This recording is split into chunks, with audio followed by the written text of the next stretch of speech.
So this is the difference between article 2 and 3। ये prelims perspective से ज़्यादा important है, मेंस पर्सपेक्टिव से भी इंपॉर्टेंट है, क्योंकि ये पूछ लेता है कि what are the provisions in our constitution regarding creation and formation of new states. तो यूपीपीसीएस प्रीलिम्स में पहले भी पूछा जा चुका है इन दोनों के बीच का डिफरेंस। डिफरेंस ज़्यादा इंपॉर्टेंट है कि आर्टिकल 2 और 3 में मेजर डिफरेंस क्या है। तो आर्टिकल 2 सीधे सीधे शब्दों में कहता है कि एडमिशन और एस्टेब्लिशमेंट ऑफ न्यू स्टेट्स, कि पार्लियामेंट के पास ये शक्ति संविधान देता है कि बे में बाय लॉ, कानून के द्वारा, यूनियन भारतीय संघ में नए स्टेट्स को, नए राज्यों को एक टर्म्स एंड कंडीशंस में शामिल कर सकता है। और आर्टिकल 3 क्या है? Formation of new states and change of areas, boundaries और नेम्स ऑफ एग्जिस्टिंग स्टेट्स। तो यहाँ एग्जिस्टिंग शब्द का इस्तेमाल हुआ है और यहाँ न्यू स्टेट्स का शब्द का इस्तेमाल हुआ है। तो न्यू स्टेट्स का मतलब है कि जो भारतीय संघ में पहले से ही भारतीय संघ के हिस्सा नहीं है, जैसे सिक्किम वगैरह है, तो इनको जो है शामिल किया गया था। जैसे एसोसिएट स्टेट्स पे तो आर्टिकल 2A को ऐड किया गया था। तो ये ऐसे स्टेट्स जो भारतीय संघ के हिस्सा नहीं है, उनके फॉर्मेशन और एस्टेब्लिशमेंट के लिए अगर जो पार्लियामेंट कानून बनाता है तो वो आर्टिकल 2 के अंतर्गत आता है। लेकिन आर्टिकल 3 के अंतर्गत ऐसे स्टेट्स का क्रिएशन है, सृजन है, जो पहले से ही इंडियन यूनियन में है। जैसे तेलंगाना है तो वो आंध्र प्रदेश से बाइफरकेट होके बना है, और गुजरात और महाराष्ट्र पहले बाइफरकेट होके बना था। तो ये पार्लियामेंट के पास ये शक्ति है, पार्लियामेंट के पास ये शक्ति है कि वो नए स्टेट्स का सृजन कर सकता है bye separating area from any state. किसी भी राज्य से कुछ डेफिनेट एरिया, क्षेत्र को हटाकर उस राज्य का एरिया इंक्रीज कर सकता है, क्षेत्र को इंक्रीज कर सकता है, डिक्रीज कर सकता है, घटा सकता है, बाउंड्रीज को बदल सकता है, उसके नाम को भी परिवर्तित कर सकता है। लेकिन जो बिल ये लोकसभा या राज्यसभा, प्रीलिम्स में पूछ सकता है कि ये लोकसभा राज्यसभा दोनों जगह पर ये बिल इंट्रोड्यूस किया जा सकता है। और लेकिन जो बिल है only by the recommendation of the president है। ओरिजिनल कॉन्स्टिट्यूशन का हिस्सा ये प्रोविजन नहीं था, ये बाद में 5th कॉन्स्टिट्यूशन अमेंडमेंट एक्ट के तहत लाया गया है। उसके फेडरल कैरेक्टर,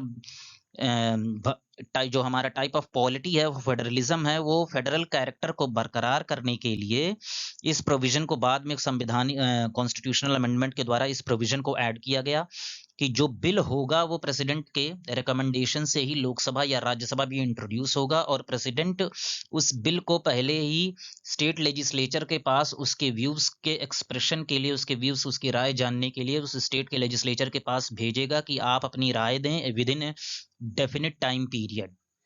ठीक है, तो ये RO-ARO 2024 में 2023 में आया है, जो एग्जाम कैंसिल हो गया है।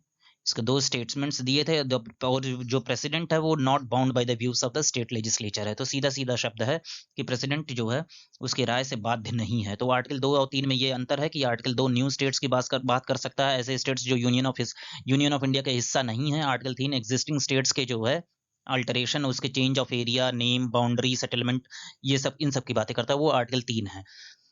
दूसरा ये है कि आर्टिकल 4 क्या कहता है। आर्टिकल 4 ये कहता है कि जो लॉज, जो कानून बनाए गए हैं आर्टिकल 2 और आर्टिकल 3 के अंतर्गत, वो कॉन्स्टिट्यूशनल अमेंडमेंट जो आर्टिकल 368 के अंतर्गत आता है, जिसमें स्पेशल मेजॉरिटी की आवश्यकता होती है, उसके अंतर्गत ये नहीं आएगा। ये कानून सिंपल मेजॉरिटी से पास किया जा सकता है, इसके लिए स्पेशल मेजॉरिटी की जरूरत नहीं है। 2/3 ऑफ प्रेजेंट एंड वोटिंग जो है उनके 2/3 बहुमत से ही ये कानून पास किया जा सकता है। जो भी कानून, मतलब कि एक सिंपल लेजिस्लेटिव प्रोसेस से आप किसी भी क्षेत्र, किसी भी राज्य के क्षेत्र, एरिया को घटा सकते हैं, बढ़ा सकते हैं, उसके नाम में परिवर्तन ला सकते हैं, उसके बाउंड्रीज को चेंज कर सकते हैं।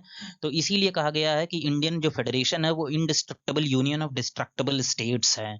तो अगर जो मीन्स में ये सवाल आता है कि डायरेक्ट स्टेटमेंट दे देता है कि Indian union is a indestructible union of destructible states, तो डिस्ट्रक्टेबल स्टेट्स इसीलिए है क्योंकि ये सिंपल लेजिस्लेटिव प्रोसेस से, सिंपल मेजॉरिटी से आप इसके कानून बना सकते हैं, राज्य को जो है विभाजित कर सकते हैं, उसके नाम में परिवर्तन ला सकते हैं, उसकी बाउंड्रीज को जो है चेंज कर सकते हैं।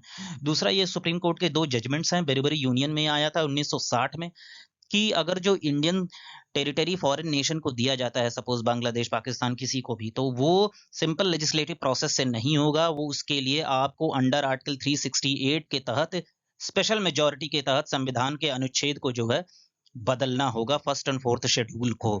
सिंपल लेजिस्लेटिव प्रोसेस से वह संभव नहीं है। और सेटलमेंट ऑफ बाउंड्री डिस्प्यूट है सपोज, तो फॉरेन कंट्री जैसे बांग्लादेश के साथ हुआ था, तो वो सिंपल जो है एग्जीक्यूटिव एक्शन के तहत जो है उसके लिए कोई जो है कानून बनाने की आवश्यकता नहीं है। एग्जीक्यूटिव एक्शन के तहत भी बाउंड्री डिस्प्यूट हो सकता है। तो ये प्रीलिम्स में पूछा जा सकता है, ये संविधान में नहीं, ये है हमारा सुप्रीम कोर्ट के जजमेंट्स कि सेटलमेंट ऑफ बाउंड्री डिस्प्यूट में संविधान के संशोधन की आवश्यकता नहीं है। लेकिन इंडियन टेरिटरी को अगर जो कुछ हिस्सा अगर जो फॉरेन नेशन को दिया जाता है, फॉरेन नेशन को, तो वो जो है उसके लिए संविधान का संशोधन करना आवश्यक है अंडर आर्टिकल अनुच्छेद 368 के तहत, जिसमें स्पेशल मेजॉरिटी की आवश्यकता है। Thank you.